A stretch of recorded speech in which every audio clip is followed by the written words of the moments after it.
You're listening to an Airwave Media Podcast.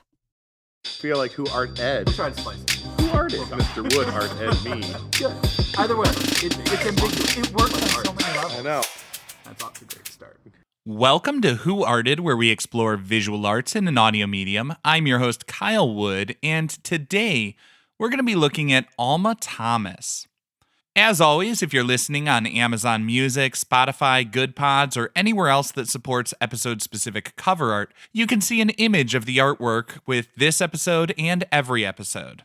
Alma Thomas was born September 22nd, 1891, in Columbus, Georgia. Her family was well respected in the community. Her father was a businessman, her mother was a dressmaker, her grandfather was a veterinarian and a horse breeder.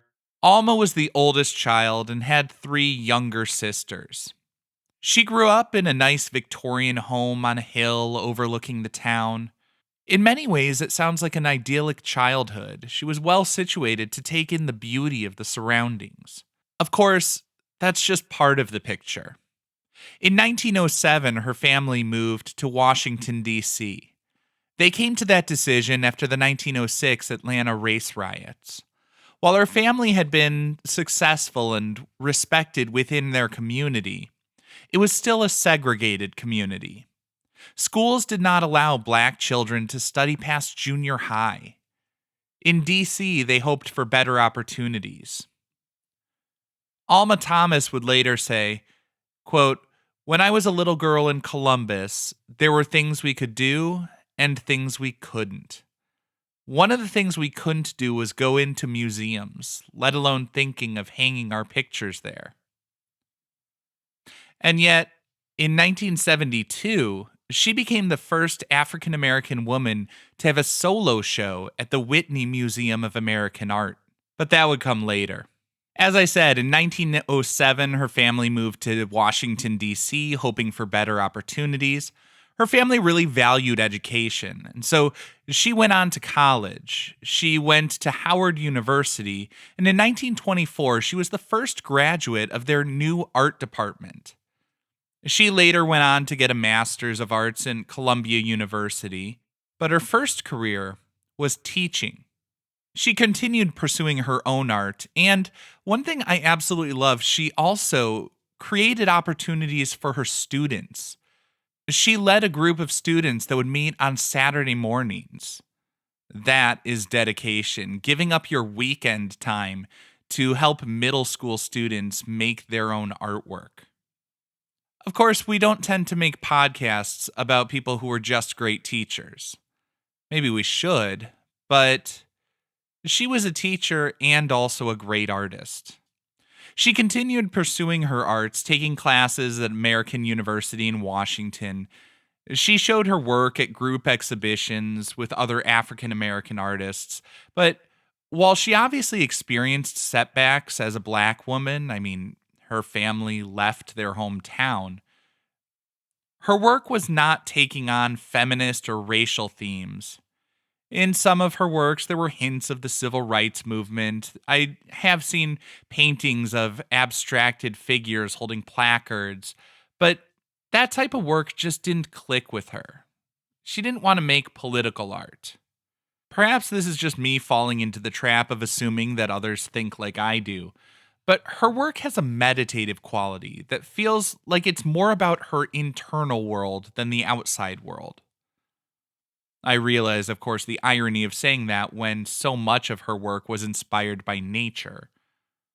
I also recognize that some people would say all art is on some level political, and that her asserting herself as an artist first, rather than allowing her identity as a black woman to force her into focusing on a narrow band of subjects, was also a sort of a political statement.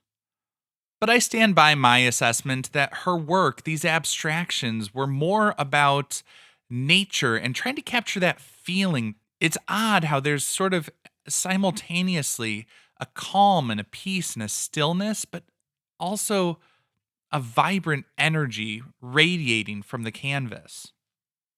I think one of the most inspiring things about her biography, though, is that Alma Thomas rose to prominence as an artist after 3 decades of teaching junior high. While others were retiring, she was just getting started. She continued pursuing her passion and demonstrated it is never too late to learn, to grow, and develop your talents. In 1966, Alma Thomas was, 75 years old. Howard University offered to put on a retrospective show of her work. At that point, she was actually considering giving up painting due to arthritis pain. But it was a tremendous opportunity, and she wanted to produce something new. She looked out her window and she was struck by the color. She watched the sunlight shift the colors on the trees and the flowers in her garden, and she began working in a more expressionistic, abstract style. This is the type of work that she became best known for. These abstract pieces have almost mosaic-like splashes of colors, somewhat like the Impressionists, but also borrowing a bit from color field painters. There's this hard-edged, somewhat geometric styling to it. These works are far more abstract, but most importantly, the colors are just so bold and saturated, and the combinations of colors that she creates have a vibrant effect that just leaps off the canvas. While I could talk about the formal qualities way longer than anyone would care to listen, I think her paintings are more about the mood, the expressive qualities. It's all about the vibes. And I want to end this episode with Alma's own words. She said, "The use of color in my paintings is of paramount importance to me. Through color, I've sought to concentrate on beauty and happiness, rather than on man's inhumanity to man." I think that's why her work feels so timeless.